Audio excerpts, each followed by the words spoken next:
Welcome to the Kitsap Literary Artists and Writers Monthly Author Showcase. I'm your author, Mark Miller. Author Peter Stockwell is visiting with us this month at the Bremerton Kitsap Access Television Studios.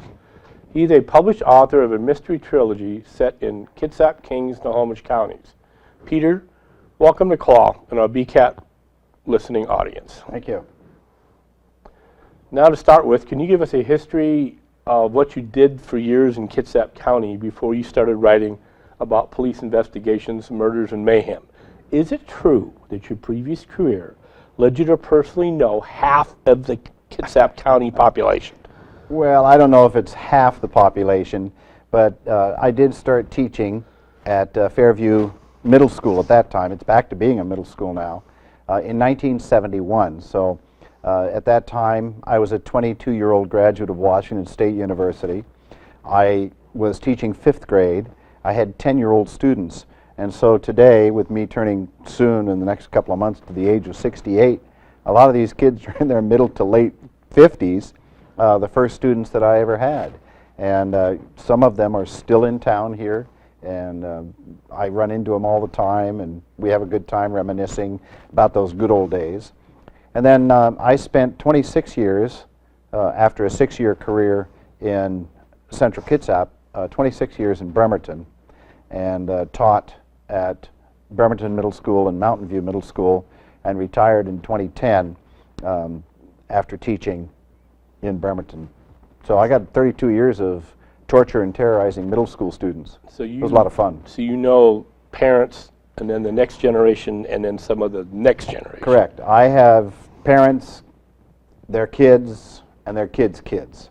And I just figured if I ever got to the point where I was teaching long enough that I had the children of the children of the children I had, that it was too far.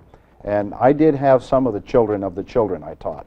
And it was a lot of fun, it really was. And as you say, half the population, well, I was only in Central Kitsap and Bremerton, so your area down in South Kitsap, I know very few. Well, we have to put one disclaimer in here. Every time that we decided to try to do something through Claw in reference to getting our books out there, or some fair, or like the Blackberry Festival or somebody, everybody walks up and knows Peter. Nobody knows anybody else, but everybody knows Peter. So you're going to have to admit that you probably do know half the Kitsap County population.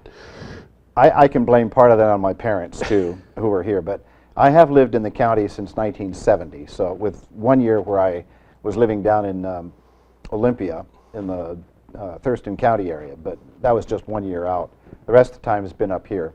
And I'm an active person. I've been out in the community a lot, and so, yeah, it's been fun. It really has been fun. So how did you decide to write this genre of mystery and thrillers? Why not a series of books about education like the classic Up the Down Staircase? Yeah, that was a good one, but that wasn't what was driving me. I had a little piece of knowledge in the history of my life about an incident that took place way back in the early 70s. And I wanted to tell that story. And when I got done with it, it turned into my story, the first book I wrote, which is called Motive. And there are some actual characters. All the names have been changed to, of course, protect the guilty and the innocent. But I did create a story out of a little nugget of an idea.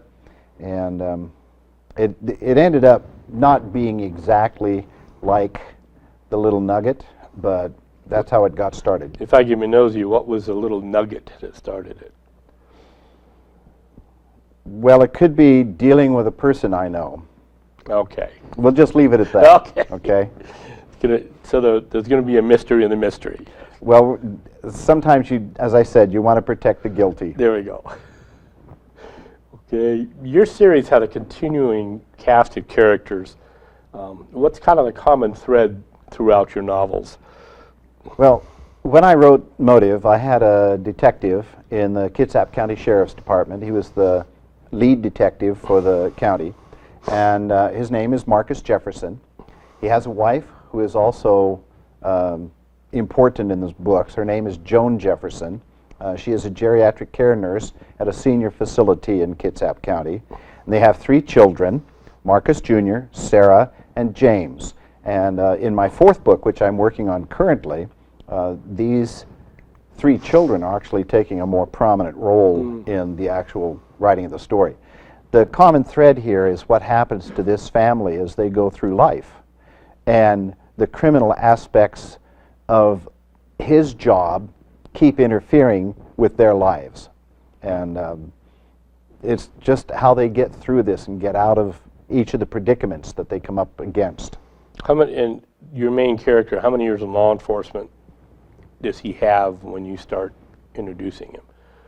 Right around 20 years. 20 years. 18, 20 years. So he's getting towards probably the end of his quote-unquote career and looking towards retirement?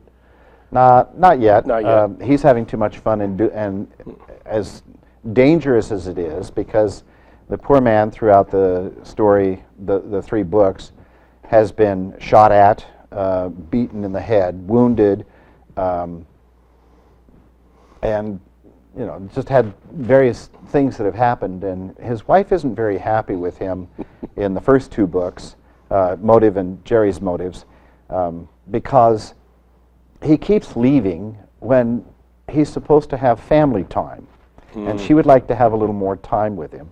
And even in the book Motive, she says to him, one day you're going to come home and nobody will be here. So the threat is there. However, in my new book, she's the one that's prodding him to investigate the death of the author aboard a cruise ship that they are on vacation aboard, going to Alaska.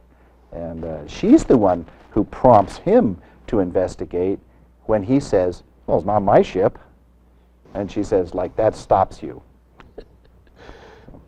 Well, as one myself who has 30 years in law enforcement, your family activities and structures and stuff, the way they are affected, it is true, you've hit it right on the head as to what quite often happens in the family dynamics because of the unusual shift work and the fact that he would be called out all its weird hours like special occasions. Families have a tendency of have a problem sometimes understanding that.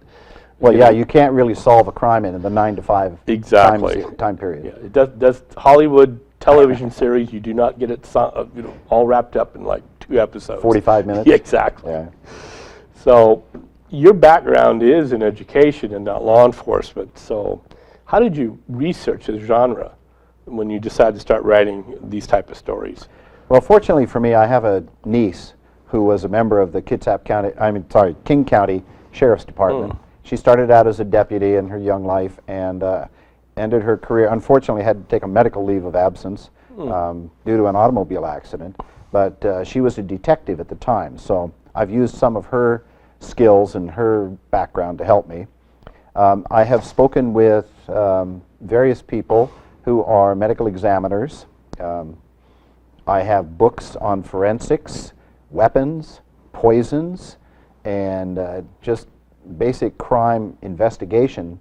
2 years ago, I was back in New York at the International Thriller Writers Conference, Thriller Fest, and I spent the day with the FBI in South Manhattan.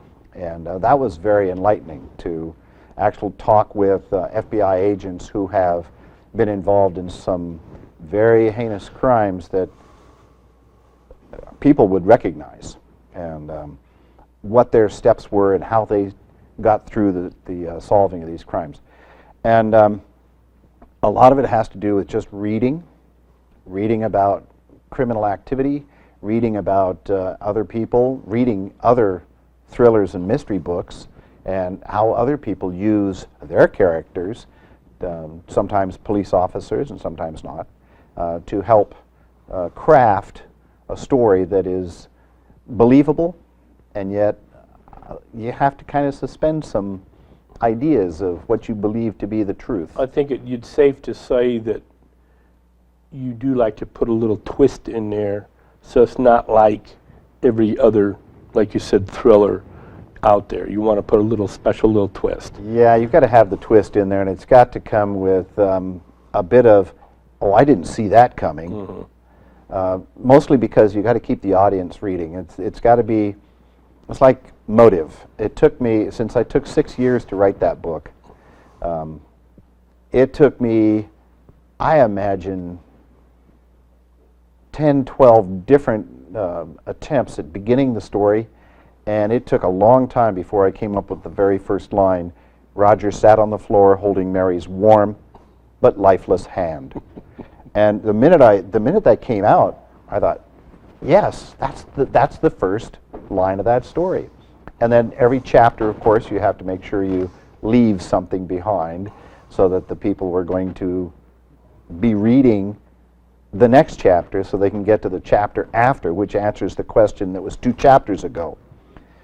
So, but the research is always something that has to be done. Since you spent so much time doing this genre, are there any plans on expanding your work outside the area of mysteries and thrillers? Well, funny you should ask. My father was an Episcopal priest here in Kitsap County. He started his career in 1943 in the middle of Idaho, and retired in 1981 from St. Paul's Episcopal Church in East Bremerton. The unfortunate part was my father had a stroke and died in 1976 at the age of 70, too early. And his file cabinets from his office after retirement resided in my mother's home in East Bremerton. And one day I asked my mom if I could have his file cabinet full of all of his sermons and his papers. And so that came over to my house. And from that, I put together a blog a few years ago. And from the blog, I created a book of his sermons. So this is his book. It's dedicated to him. That's his picture. And there's going to be a whole series of these that are coming out about his sermons. It's called Storm and Norman. And by the way, he was Storm and Norman before Schwarzkopf ever thought of it. The next one will be, I think, is going to be on the Gospel of Matthew and his sermons. And then I also had a student a few years ago who gave me an idea for a middle grade book that I have put aside for a little while I get my publishing company going and getting my writing skills really honed well. It's called Puddle Jumpers. And the premise of this is that it's kind of like Dora the Explorer meets the Magic Tree House. There you go. In that a magic wand that an elf, a leprechaun, has given to a young lady who's middle grade, and you wave the wand and a puddle forms, and then you jump in the puddle, and it will take you wherever you want to go. And so that'll be the adventures of these young kids who wave the wand. And of course, with any good story, you have to have the wand be something that bad kids want to get a hold of because they want to do bad things. Do you see this as also a means of also have some type of educational message in it also? Built into it will be the idea, without scaring the kids about learning things, we'll build into them geography and civics and sociology and just getting to know different populations and how people operate, and also some psychology and how they themselves grow and become better kids. I know part of your journey and adventure in writing for the past several years must have a lot to do with your publishing and marketing your books. Can you tell the BCAT audience a little about what you've discovered as you've tried to learn how to write and publish and do all the marketing for all of the books and works that you've created? Well, that's a good question because I've been doing this about 10 years now, and I started with my first book, Motive, and as I said, it took 6 years to get that manuscript into shape. And that 6 years was spent going to writing conferences in the Seattle area and in Cincinnati and Edmonds, Washington, and New York City, and taking classes from some of the best writers that exist.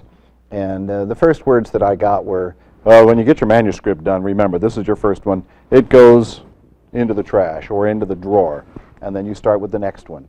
because they know the first one's no good. Well, I was an educator. I used that first manuscript as my teaching tool. And believe me, the story is nothing like it started to be, and that is okay, because I did grow from that. The characters themselves also helped me in that in my second book, which is actually the prequel to Motive, called Motivations, these characters who were being investigated by my detective wanted their story told about how they found each other and got together and started a life. And so that became part of what I was learning to do, is how do you write a story in the first person? And because that is two people and is told from their points of view. And so I had to learn to do that. And then, of course, when it comes to putting a book together, you have to figure out what the cover is going to be, how big the spine has to be. As I was going through, I had to learn about ISBNs and Bowker and how you upload everything to Bowker And and put ISBN it in there. stands for, International, oh, you would ask me that. I know. Yeah. ISBN is the International Standard Book Number. That's what it is.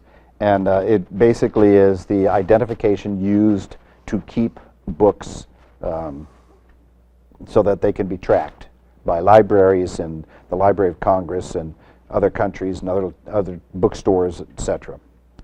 And then, of course, I put myself out there to agents, writing query letters, and it wasn't a whole lot of success with that. And I understand that that does happen. J.K. Rowling had like 28 rejections before she finally got through. James Rollins, whose books are a young adult as well as adult, had 49 rejections of his first book before he finally got going. So it's not an easy thing to get through the agents, because they're looking for gold, and they might think yours isn't quite there yet, because they have to do the same thing that we authors have to do. They have to go sell your book to a publishing company. So then, as I was going through the various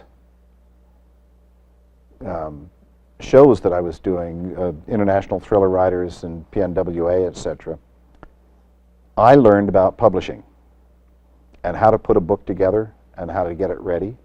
I had a company over in Kenmore that helped me out with distribution, and that's basically where it is that it took a while to learn all this. And now, of course, I have my own publishing company, Westridge Art, which distributes my books.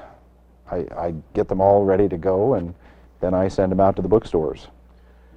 And we've discussed this, of course, in our claw meetings quite a bit, has to do with more and more people are trying to do a little bit more of the quote-unquote non-traditional, which is using the internet, self-publish, or go to, like you said, a small local publisher or something like that, as opposed to the big conglomerates in New York and Chicago and Denver and places like that.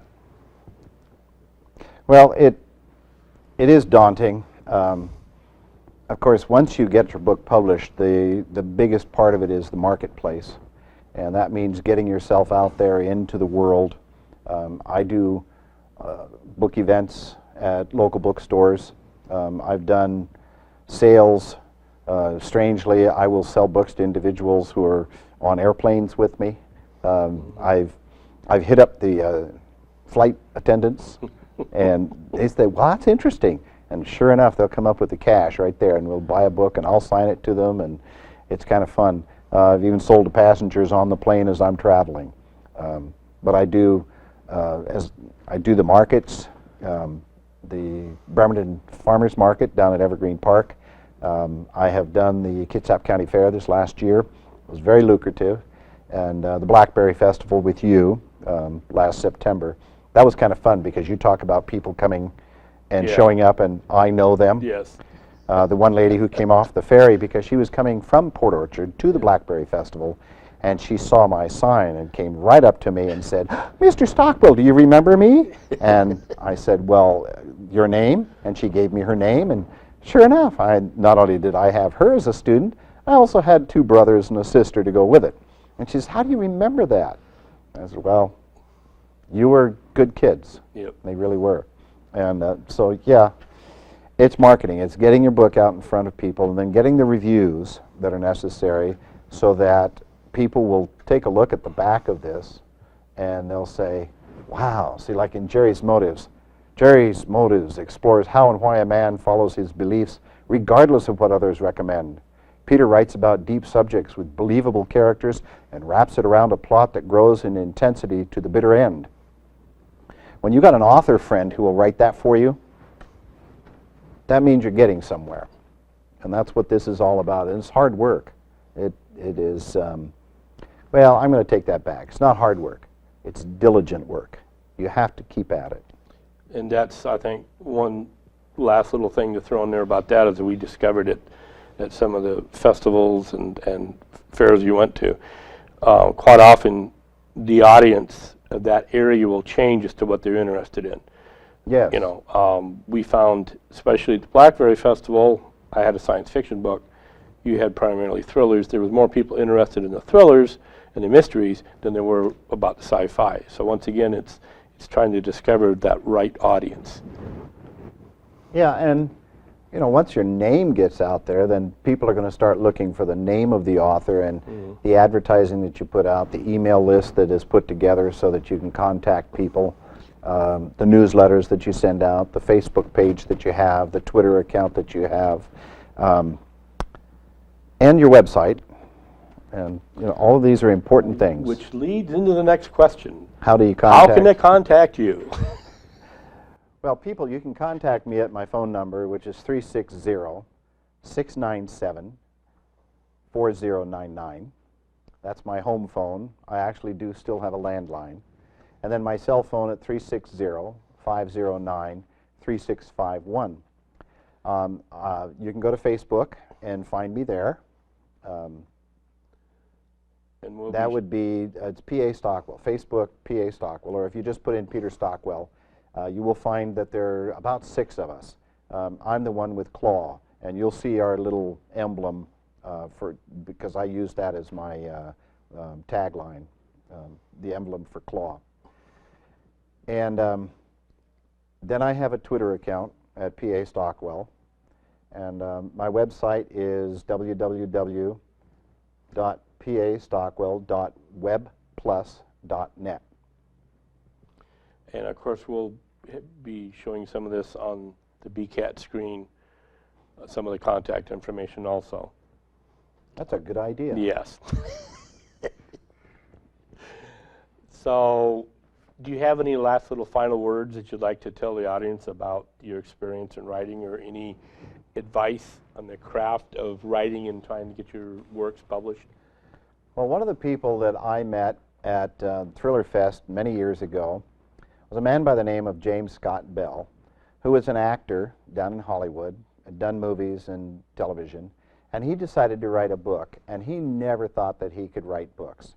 Well, after his doing studies, he got some books out, and he now has an entire collection of books about writing. And I think that was the most important thing that I found out, is that, okay, you can write a book.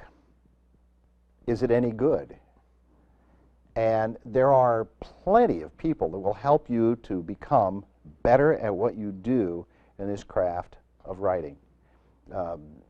We at CLAW are very willing to help people to become better at what they do, and especially in the marketing area. Attend conferences, go to the classes where teachers are teaching you how to put plots together and how to develop characters and how to make dialogue work and putting the settings and transitions and the whole works. And it doesn't matter what kind of a book it is, whether it's memoir or romance or western or like we write, the mystery and thriller, and in your case, the sci-fi. Just keep doing it. Just keep doing it.